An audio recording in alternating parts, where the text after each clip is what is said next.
गांव मोहिद्दीपुर से लगभग 10 किलोमीटर दूर खोड़ा है और खोड़ा के पास ही एक सरह जगह लगती है। वहां पर एक लड़के को एक के बाद एक 4 गोलियां मारी जाती हैं। उसकी हत्या कर दी जाती है।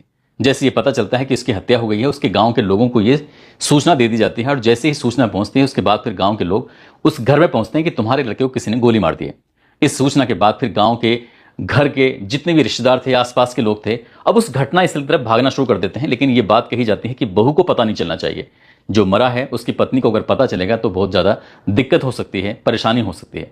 अब ये सबके सब गांव के लोग दौड़ रहे हैं, भाग रहे हैं, जिसका जैसे मौका था, कोई बाइक से जा रहा है, कोई ट्रैक्टर से जा रहा है, कोई और किसी वाहन से पहुंच रहा है। इसी बीच में जो महिला होती है उसको ये भी बात पता चलती है। वो भी रोते हुए बिलखते हुए अपने उस पति को देखने के लिए घर से निकल आती है। लगभग 600 मीटर की दूरी उसने भी तय की होगी। इसी बीच में उसी के परिवार का एक लड़का बाइक लेकर आता है और आके कहता है कि भाभी आप मेरे साथ गाड़ी पे बैठ जाओ और हम लोग वहीं चल रहे हैं, आप परेशान मत हो। उस महिला का रो रो कर बुरा हाल था, समझ नहीं आ रहा था कि आखिरकार करे तो क्या करे। वो लगभग 10 किलोमीटर का जो सफर था, ऐसा लग रहा था जैसे कितना लंबा सफर हो चुका है। आखिरकार वो सफर तय किया जाता है। मौके पर जाकर देखते हैं तो उसके पति को एक के बाद एक कई गोलियां मारी थी। अपने पति के पास बैठ जाती है और जोर जोर से रोना चीखना शुरू कर देती है। इसी बीच में किसी ने पुलिस को फोन कर दिया। पुलिस मौके पर आती है और मौके पर आने के बाद पुलिस ने उस शव को अपने कब्जे में लेकर पोस्टमार्टम के लिए भेजने की जब कोशिश की तो उस महिला ने दहाड़े मारते हुए कहा कि मैं अपने पति की इस लाश को उठने नहीं दूंगी जब तक क्या कातिल सलाखों के पीछे नहीं पहुंच जाएंगे, जब तक क्या उसको इंसाफ नहीं मिल जाएगा। अब पुलिस वालों ने उस महिला को, गांव के लोगों को, सभी को समझाने की तमाम कोशिशें की, लेकिन महिला जिद पर अड़ जाती है और 3 घंटे हो जाते हैं। उधर गांव का एक एक बच्चा, महिला, बुजुर्ग जो भी थे सब वहीं पहुंच जाते हैं। गांव पूरा सुनसान हो जाता है। वहां पर कोई भी दिखाई नहीं दे रहा था।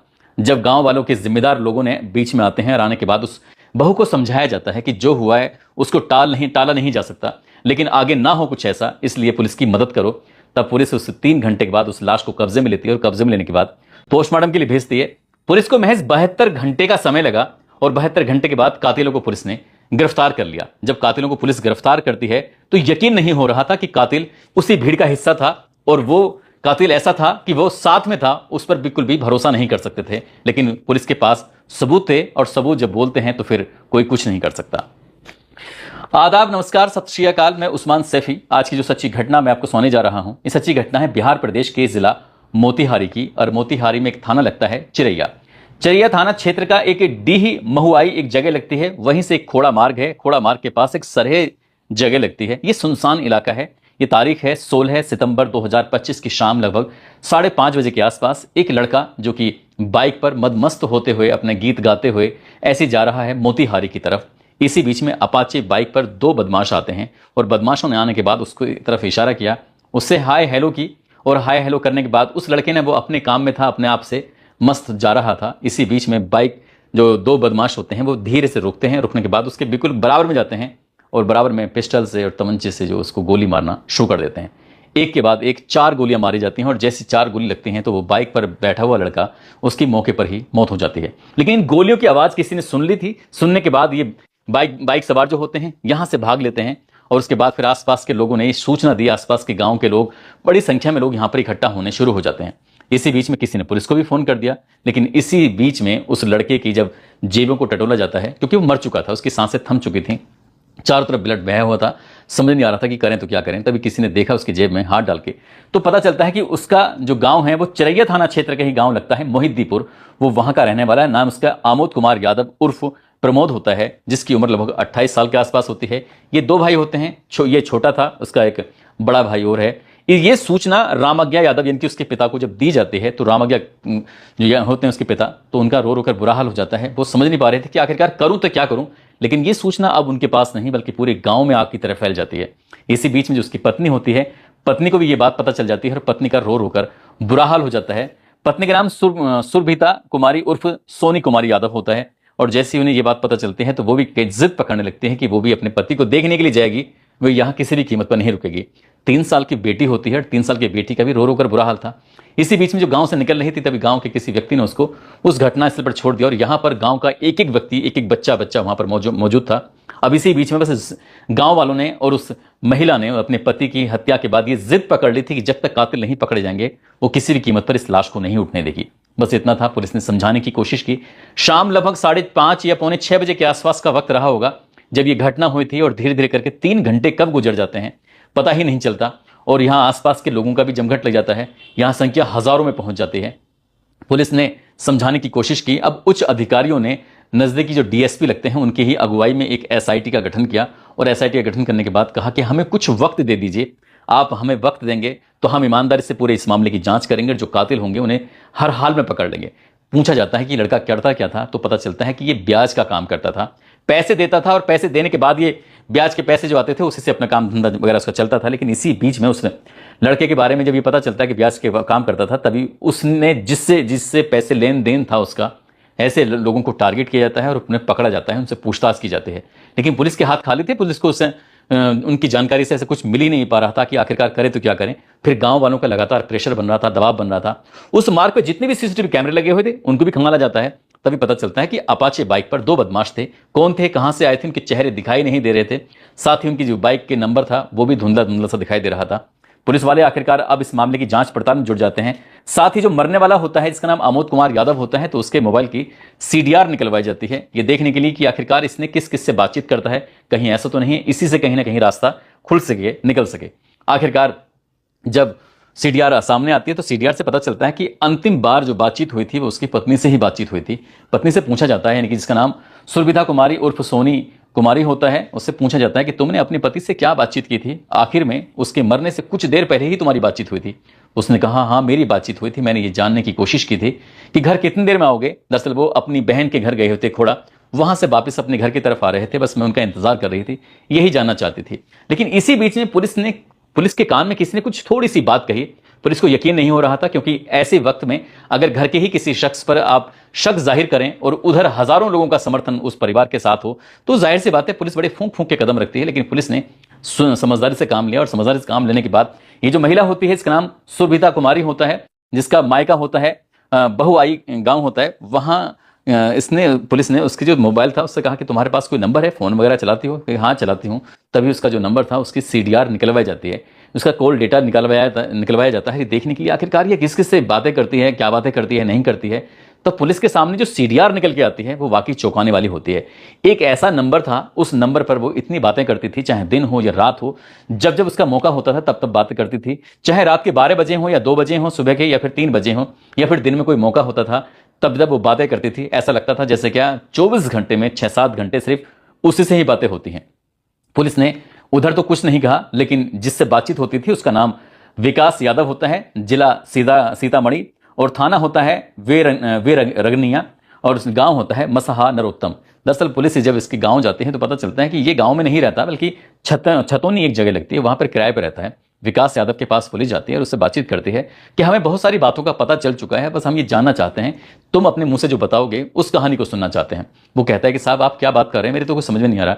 तभी वो सामने एक नाम लिया जाता है, नाम लिया जाता है सुरभिता कुमारी का, कि तुम्हारी इससे बहुत ज्यादा बातें होती हैं, साल 2018 में इसकी शादी हो चुकी थी, तुम्हारा इसका क्या रिलेशन है, तुम इससे दोनों से आपस में इतनी सारी बातें क्यों करते हो, पता हमें सब कुछ है। पुलिस ने कुछ ऐसी ही बातचीत करने की कोशिश की, लेकिन हम तुम्हारे मुंह से ये जानना चाहते हैं।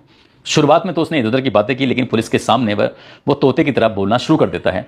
उसने कहा कि उसकी ये जो महिला है, यानी कि सुरभिता का वो सगे जीजा का सगा चचेरा भाई है, इसलिए ये शादी से पहले ही इससे प्यार करता था, इश्क करता था, और इसके साथ उसके शारीरिक संबंध भी थे, यानी कि अवैध संबंध भी थे। लेकिन पिछले कुछ दिनों से उसको मौका नहीं मिल पा रहा था कि वो कैसे मिले कैसे ना मिले। 1 साल से वो उसे मिलने के लिए लगातार तड़पता था, इसलिए मौके की तलाश में रहता था, कहीं भी आए मुलाकात हो और बातचीत हो। इसी बीच में उसके पति को यह बात पता चल जाती है कि इसका अफेयर चल रहा है। जब वो लगातार बातचीत करती थी तो पति इस बात पर विरोध करता था।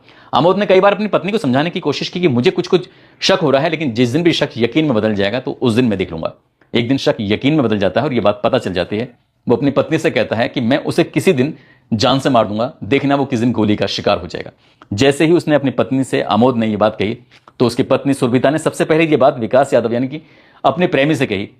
प्रेमी जो उसके सगे जीजा का सगा चचेरा भाई होता है, उससे ये बात कही कि देख लो, या तो वो तुम्हें मार देगा या फिर तुम उसे मार दो, और अगर तुमने उसे नहीं मारा तो वो तुम्हें मार देगा, और मैं नहीं चाहती बस पूरी जिंदगी तुम्हारे साथ जैसे वक्त बीतता है, रातें बीतती हैं, बस मैं चाहती हूँ कि वैसे ही जिंदगी चलती रहे। जब ये बात चलती है तो उसे लगता है कि आखिरकार करूं तो क्या करूं। तभी उसने प्लान बनाया, और प्लान बनाने के बाद उसकी पत्नी ने कहा कि तुम चिंता मत करो, वो कहाँ जाता है कहाँ नहीं जाता है उसकी जानकारी मैं तुम्हें दूंगी, लेकिन तुम्हें उसका काम तमाम करना है। अब विकास ने अपने एक दोस्त गौतम से बातचीत की। गौतम से कहा कि यार एक आदमी को मारना है, ठिकाने लगाना है, अगर उसको ठिकाने नहीं लगाया तो वो मुझे मार डालेगा। जब इस तरह की बात की उसने कहा ठीक है, मेरा एक दोस्त है, मेरे जानकार है, इसका नाम रंजन कुमार उर्फ गोलू पटेल है, जो कि तुम्हारे जिले का थाना मेजरगंज का रहने वाला है, उम्र उसकी 20 साल है। ये बात सुनने के बाद इससे विकास यादव को ऐसा लगता है कि यार ये गोलू पटेल आखिरकार करेगा क्या, छोटा बच्चा तो है ही। उसने कहा बच्चा नहीं है, बहुत ही खतरनाक है और बहुत शार्प शूटर है, उससे ही बातचीत करते हैं। अब उसको पैसे देने की व्यवस्था की बात की जाती है, लेकिन विकास के पास उतने पैसे थे नहीं। तभी उसने सुविधा यानी कि अपनी प्रेमिका से कहा कि पैसे का इंतजाम, उसने कहा टेंशन मत लो, चिंता मत करो, मेरे पास 32,000 रुपए हैं। वो सीधा खाते में उसके 32,000 रुपए डाल देती है अपने प्रेमी के। और वो जब बातचीत आती है तो गौतम कहता है कि पैसे की आप ज्यादा कोई जरूरत नहीं है, जितने हैं इतने से ही काम चल जाएगा। ये रंजन कुमार उर्फ गोलू पटेल भी 32,000 रुपए लेकर और ये मर्डर करने की बात तय कर लेता है। कहता है बस मुझे उसका फोटो दिखाओ, चेहरा दिखाओ और साथ ही उसकी लोकेशन बताओ कि कहाँ आता है जाता है। और ये 15 तारीख को अपने घर से सीतामढ़ी से निकलता है, मोतिहारी पहुंच जाता है और 16 तारीख को ये अपनी बहन के पास आया हुआ था जो आमोद होता है। अब ये गोलू पटेल भी अपनी बाइक वगैरह अपने दोस्तों के साथ, एक और साथी होता है उसके साथ मौके पर पहुंच जाता है। इसी बीच में पत्नी उससे बात कर रही थी अपने पति से कि तुम कहाँ हो।